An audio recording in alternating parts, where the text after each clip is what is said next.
দর্শক, বাংলাদেশের বর্তমান বাস্তবতায় কোটি টাকার একটা প্রশ্ন হচ্ছে, সেনাবাহিনী কি রাষ্ট্র ক্ষমতা দখল করছে?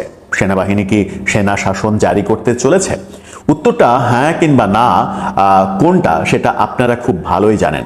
যদি হ্যাঁ হয় তাহলে পাল্টা প্রশ্ন আসে, তাহলে এত দেরি করছে কেন সেনাবাহিনী? কিন্তু উত্তরটা যদি না হয় তাহলে প্রশ্ন আসে, তাহলে সেনাবাহিনীকে নিয়ে এত গুজব প্রপাগান্ডা তৈরি হচ্ছে কেন? আসলে উত্তরটা কি?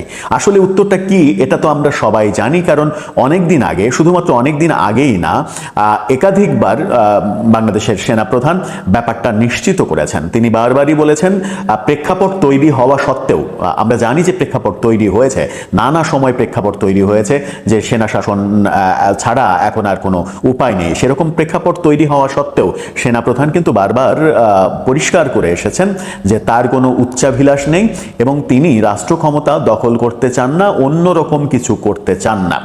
ব্যাপারটা পরিষ্কার হওয়ার পরেও এবং সেনাবাহিনীর কার্যক্রমেও সেটা পরিষ্কার হওয়ার পরেও কেন সেনাবাহিনীকে বিতর্কিত করার চেষ্টা করা হচ্ছে? কেন সেনাবাহিনীকে সরকারের প্রতিপক্ষ হিসেবে দাঁড় করানো হচ্ছে? কেন কিছু রাজনৈতিক দল সেনাবাহিনীর নামে প্রোপাগান্ডা ছড়াচ্ছে? ভুঁইফোড় প্রেসিডেন্ট সেক্রেটারি নির্ভর রাজনৈতিক দলের নেতারা সেনাবাহিনীর প্রধান এবং সেনাবাহিনী সম্পর্কে এখনো যাচ্ছে তাই কথা বলে যাওয়ার সাহসটা কোথায় পাচ্ছে? এই ইন্ধনটা কারা দিচ্ছে? গোড়াতে আসলে বসে আছে কারা? সেই আলোচনাটা করে একটা সমাধান খুঁজে বের করার চেষ্টা করবো এই ভিডিওতে। থাকবেন পলিটিক্স টিভির নিয়মিত আয়োজনে।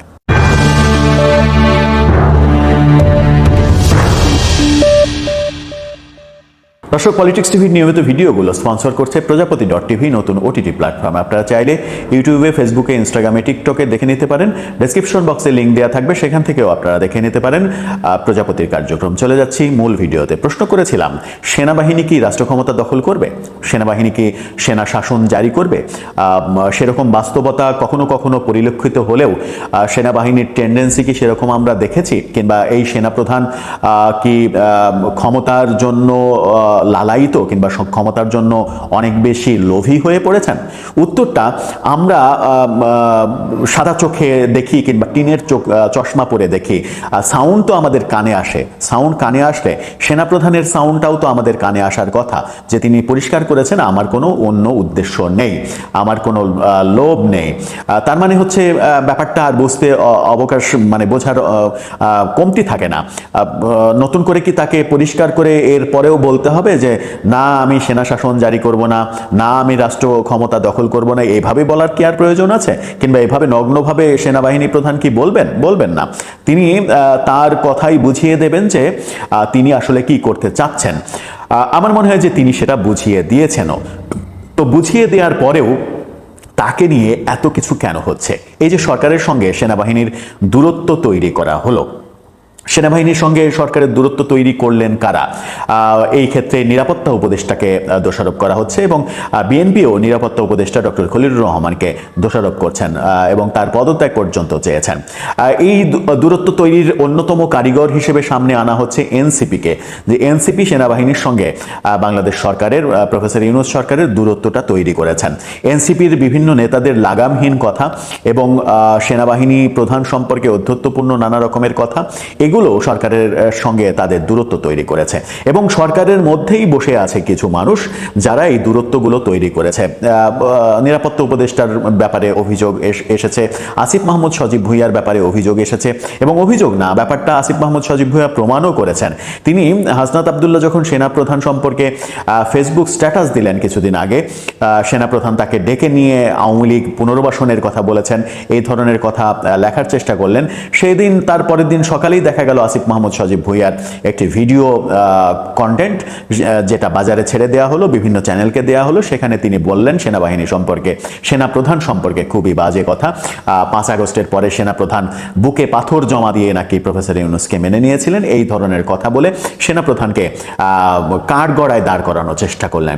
তার মানে যে সরকারের ভেতরে এবং সরকারের খুব কাছের রাজনৈতিক দল এনসিপি, যাদেরকে সরকার আসলে ওন করে, তারা সবাই মিলে সেনাবাহিনীকে এক ধরনের প্রতিপক্ষ হিসেবে দাঁড় করিয়েছে। তো সেনাবাহিনীকে প্রতিপক্ষ হিসেবে দাঁড় করানোর কারণ কি? সেনাবাহিনী কি সত্যি শেখ হাসিনার পক্ষে কাজ করছে? হ্যাঁ, বিতর্ক রয়েছে যে সেনাবাহিনী প্রধান তিনি শেখ হাসিনার কোনো না কোনোভাবে পারিবারিক আত্মীয়। তো পারিবারিক আত্মীয়র মতো কি তিনি কাজ করেছেন? পারিবারিক আত্মীয় সেটা হচ্ছে বাস্তবতা, কিন্তু যখন মাঠে তিনি কাজ করছেন, তার সিদ্ধান্ত প্রয়োগ করছেন, তখন তিনি কি শেখ হাসিনার পক্ষে কোনো কর্মযজ্ঞ করেছেন?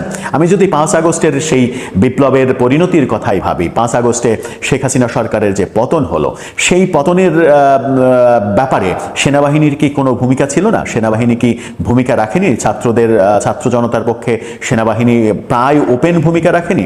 3 তারিখে যে অফিসার্স অ্যাড্রেস অনুষ্ঠান হয়েছিল, 24 আগস্টের 3 তারিখে, সেই অফিসার্স অ্যাড্রেস অনুষ্ঠানে সেনাপ্রধান এক ধরনের সেনাবাহিনী অফিসারদের কাছ থেকে ম্যান্ডেট নেননি শেখ হাসিনা সরকারের বিরুদ্ধে, যে ছাত্র জনতার বিপক্ষে তাদের অবস্থান হবে না, ছাত্র জনতার পক্ষেই বরঞ্চ অবস্থান হবে এবং ছাত্র জনতার উপরে কোনো ধরনের গুলি চালানো হবে না।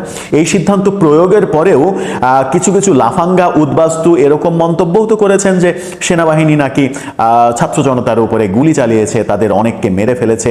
এ ধরনের কথাও তো আমরা শুনেছি। আবার সেনানিবাস উড়িয়ে দিতে চেয়েছেন একটা সাইনবোর্ড সর্বস্ব দলের সেক্রেটারি, যেখানে আমরা সরকারের খুবই গুরুত্বপূর্ণ একজন মানুষকে পাশে দাঁড়িয়ে থাকতে দেখেছি, যিনি কিনা শেখ হাসিনা এবং শেখ হাসিনা সরকারের বিভিন্ন জনের বিচার কার্যের প্রধান কৌশলী সরকারের, তাকে দাঁড়িয়ে থাকতে দেখেছি। সেই ব্যক্তি আবারও সেনাবাহিনী সম্পর্কে নতুন নতুন কথা বলা শুরু করছেন, কিন্তু সব কিছুতেই সেনাবাহিনী এক ধরনের আমার মনে হয় যে ধৈর্যের পরিচয় দিয়েছে।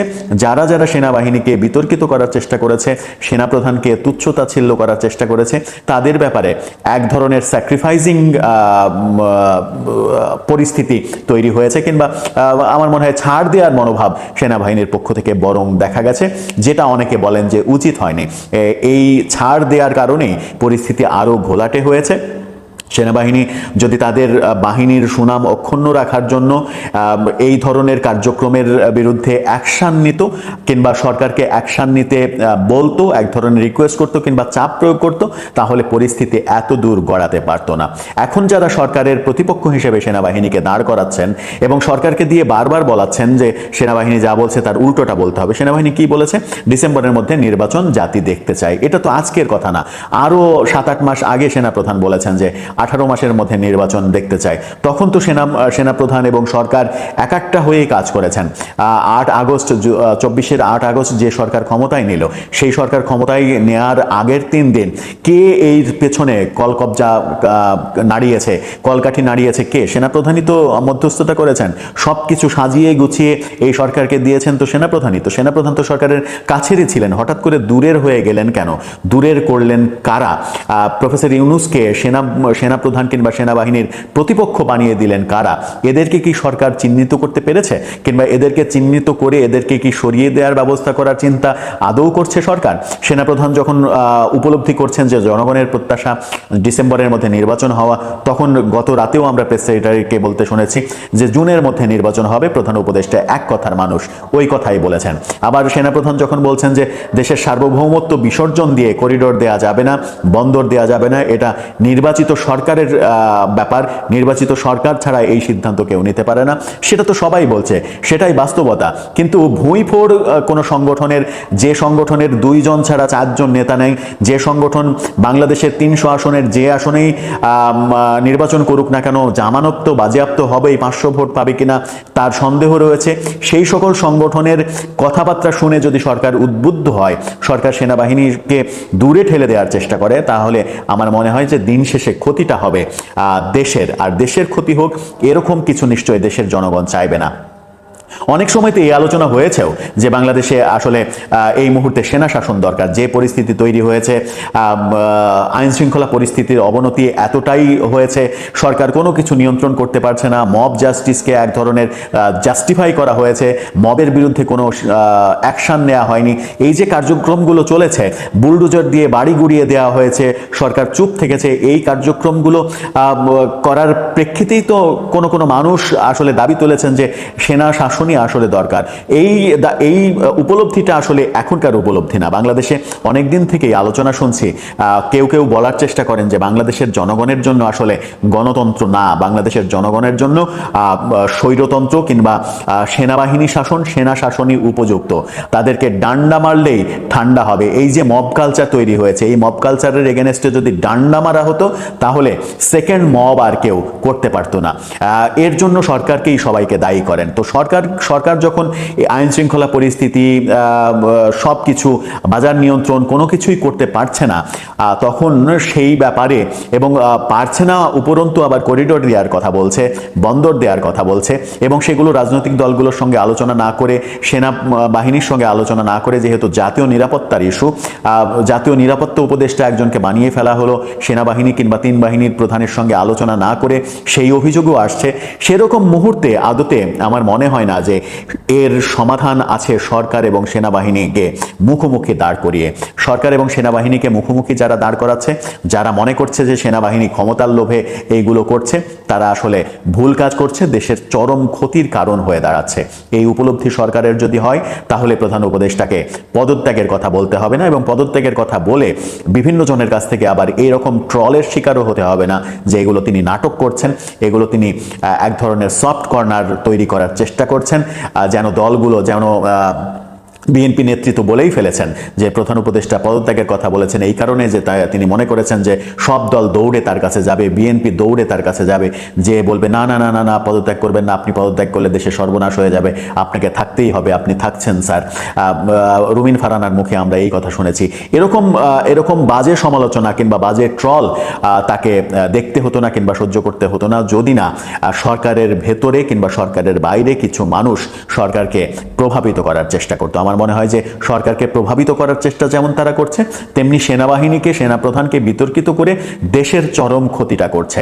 কারণ ওই যে প্রথমে করেছিলাম, যে প্রশ্নটা করেছিলাম, বাংলাদেশ সেনাবাহিনী কি রাষ্ট্র ক্ষমতা দখল করতে চাই, উত্তরটা খুব পরিষ্কার এবং সাদামাটা উত্তর যে বাংলাদেশ সেনাবাহিনী রাষ্ট্র ক্ষমতা দখল করতে চাই, এরকম কোনো লক্ষণ আমরা দেখিনি। যে সেনাবাহিনী নিয়ে এর আগে কথা বলতে মানুষ ভয় পেয়েছে, আলোচনা করতে ভয় পেয়েছে, সামান্য সেনাবাহিনীর নাম উচ্চারণ করতেও 10 বার ভেবেছে যে সেনাবাহিনী সম্পর্কে কোনো আলোচনা করা ঠিক হবে কিনা, সেই সেনাবাহিনীকে নিয়ে এখন যে যাচ্ছে তাই, যার ইচ্ছা বা যার যা ইচ্ছা তাই বলে ফেলছে, এরকম বাস্তবতা যারা তৈরি করেছেন, আমার মনে হয় তাদের ভাবা উচিত যে দেশের স্বাধীনতা সার্বভৌমত্বের অন্যতম একটা প্রতিষ্ঠান, একটা স্তম্ভ সেনাবাহিনী, সেই সেনাবাহিনীকে নিয়ে বিতর্ক তৈরি করা দেশের জন্য মঙ্গলজনক কোনো কাজ নয়, দেশের উপকার হবে না, আখেরে ক্ষতিটা দেশেরই হবে। হয়তো এর প্রেক্ষিতে কিছু মানুষ লাভবান হবে, কিন্তু ক্ষতিটা দেশেরই হবে। অনেকে আবার মনে করেন যে এরকম কর্মকাণ্ড যারা করছে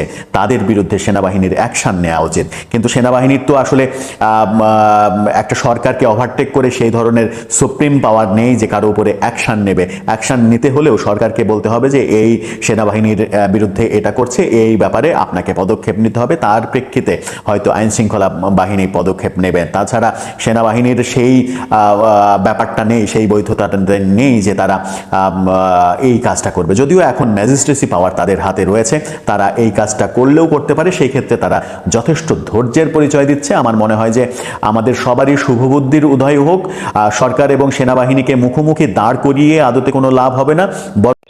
আসসালামু আলাইকুম। দেশ কিংবা দেশের বাইরে যেখান থেকে বসে ভিডিওটি দেখছেন সবাইকে অনেক অনেক ধন্যবাদ এবং ভালোবাসা জানাচ্ছি। প্রিয় দর্শক, বর্তমান বাংলাদেশের পরিস্থিতি নিয়ে আলোচনা করা হলো, কেমন লাগলো অবশ্যই কমেন্টে জানাবেন। সবাই ভালো থাকবেন, সুস্থ থাকবেন। ভিডিওটি শেষ করছি। আসসালামু আলাইকুম।